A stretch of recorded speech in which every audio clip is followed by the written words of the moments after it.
Hi అండి, అందరికీ నమస్కారం. Welcome back to Ritu Vaishu cookings.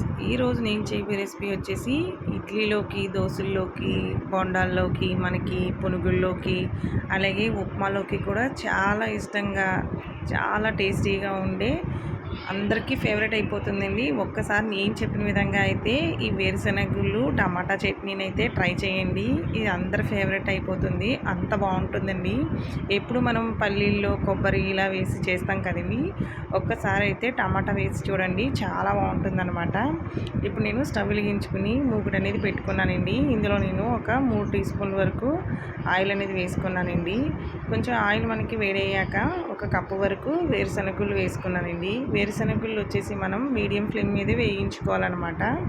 ఎందుకంటే హై ఫ్లేమ్ మీద పెట్టి వేయించేసుకుంటే పైన మనకి ఎర్రగా వేగిపోతుంది తప్ప లోపల పచ్చివాసన అనేది అలాగే ఉండిపోతుందండి. అందుకని మనం మీడియం ఫ్లేమ్ మీద వేయించుకుంటే అన్నీ మంచిగా దోరగా ఓకే ఈవెన్గా ఎగుతాయి అనమాట. మనకి చట్నీ కూడా పచ్చివాసన అనేది ఉండదండి. ఇది మనం ఫ్రిడ్జ్లో పెట్టుకుంటే ఒక 2 రోజుల వరకు మనకి నిల్వ ఉంటుందండి. ఇప్పుడు ఇందులో నేను కారానికి సరిపడగా ఒక 5 నుంచి 6 పచ్చిమిర్చి అని వేసుకున్నానండి. కారం అనేది మీరు తినేదాన్ని బట్టి వేసుకోవచ్చు. కొంచెం ఈ చట్నీ అనేది స్పైసీగా ఉంటే చాలా బాగుంటుందండి. చూసారు కదా, మనకి వేరుశనగుళ్ళు, పచ్చిమిర్చి అన్నీ ఒకే ఈవెన్గా ఎగుతాయండి. మీడియం ఫ్లేమ్లో పెట్టుకుని మనం దోరగా వేయించుకుంటేనే బాగుంటుంది. మనకి నిల్వ ఉన్నా కూడా చాలా బాగుంటుంది అనమాట. ఎందుకంటే మనము హై ఫ్లేమ్లో పెట్టి వేపట్లేదు కాబట్టి. ఒక్కసారి నేను చెప్పిన విధంగా అయితే ఇలా ట్రై చేయండి.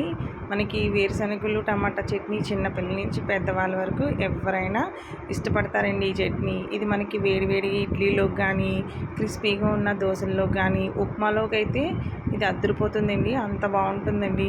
ఒక్కసారి నేను చెప్పిన విధంగా అయితే చేయండి. ఇప్పుడు నేను ఇందులో 2 మీడియం సైజు టమాటాలు కొంచెం పండినవి తీసుకుంటే ఈ చట్నీకి చాలా బాగుంటుందండి. ఇప్పుడు ఇందులో నేను ఉప్పు అనేది వేసుకుని, టమాటాలు తొందరగా మనకి మగ్గాలంటే ఉప్పు అనేది ఇందులోనే రుచికి సరిపడగా ఇప్పుడే నేను చట్నీకి సరిపడగా ఉప్పు అనేది ఇప్పుడే వేసేసుకుని దీన్ని మనం మీడియం ఫ్లేమ్లో పెట్టుకుని వేయించేసుకుంటే సరిపోతుందండి. మనకి టమాటా కూడా మనకి మెత్తగా అయిపోయింది, చూసారు కదా.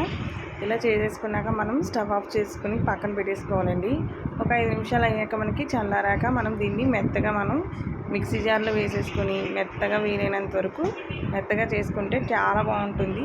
అలాగే మనకి మరీ పలుచగా కాకుండా చట్నీ, మరీ చిక్కగా కాకుండా సమానంగా చేసుకుని వేసుకుంటే చట్నీ అనేది చాలా బాగుంటుందండి. చూసారు కదండి, ఇలా ఇప్పుడు మొత్తం చల్లారిపోయిందండి. ఇప్పుడు నేను దీన్ని మిక్సీ జార్లోకి అనేది తీసేసుకుంటున్నానండి. మీకు వీడియోలో చూస్తే తెలుస్తుందండి. వేరుశనగుళ్ళు, టమాటాలు, పచ్చిమిర్చి అంతా మగ్గిపోయినాయి కాబట్టి ఇప్పుడు దీన్ని మనం ఇలా చూసారు కదా, వీడియోలో చూపిస్తున్నట్టుగా ఇలా మెత్తగా చేసుకోవాలండి. ఇప్పుడు నేను దీన్ని వేరొక బౌల్లోకి తీసుకుంటున్నానండి. దీనికోసం నేను పోపు అనేది పెట్టుకుంటున్నాను. మీరు ఇలా అయినా తినేయచ్చు, కానీ పోపు పెట్టుకుంటే ఇంక అదిరిపోతుందండి. మీరు ఇంక ఈ టేస్ట్ని మీరు ఎప్పటికీ మర్చిపోలేరు అనమాట, అంత బాగుంటుంది.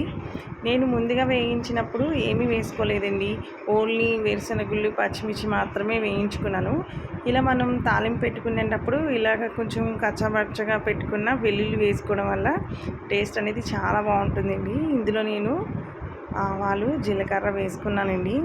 అలాగే కొద్దిగా 2 పచ్చిమిర్చిలు ఇలా చిన్న చిన్నగా, ఎండుమిర్చి ఇలా కట్ చేసి వేసుకున్నానండి.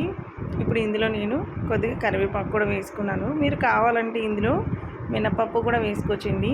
కానీ మినపప్పు మనకి పోపు వేసినప్పుడు చట్నీలో వేసినా కొంచెం అక్కడక్కడ గట్టిగా తగులుతుంది. మీకు అలా ఇష్టం ఉన్న వాళ్ళు కొంచెం మినపప్పు కూడా వేసుకోవచ్చండి. మాకైతే పెద్ద ఇష్టం ఉండదు కాబట్టి నేను దాన్ని స్కిప్ చేసుకున్నాను. మీకు కావాలంటే అందులో కూడా వేసుకోవచ్చు. ఇప్పుడు నేను పోపు అనేది చట్నీలో వేసేసుకున్నానండి. చూసారు కదండి, చాలా సింపుల్గా అయిపోయింది, చాలా ఈజీగా కూడా చేసేసుకోవచ్చు. మీరు మార్నింగ్ బ్రేక్ఫాస్ట్లోకి అయితే ఇలా చేసేసుకొని చట్నీని వేరొక బాక్స్లో పెట్టుకుని మీరు దీన్ని ఒక 2 రోజుల వరకు స్టోర్ చేసుకోవచ్చండి. అంత బాగుంటుందన్నమాట ఈ చట్నీ. ఒక్కసారి మీరు ఏ టిఫిన్లో అయితే మీరు ఈ చట్నీని ఇష్టపడతారో నాకు కామెంట్ బాక్స్లో తెలపండి. చూసారండి, నేను చట్నీని మరి పలుచగా కాకుండా మరీ చిక్కగా కాకుండా ఇలా మీడియం స్టేజ్లో ఉన్నప్పుడు చేసుకుంటే టిఫిన్లోకి వేసుకుంటే చాలా బాగుంటుందండి. ఒక్కసారి ఈ రెసిపీని అయితే మీరు ట్రై చేసి ఎలా వచ్చిందో నాకు కామెంట్ బాక్స్లో తెలపండి. ఇంకా ఇలాంటి రెసిపీస్ కోసం ప్లీజ్ నా ఛానల్ని అయితే సబ్స్క్రైబ్ చేసుకోండి.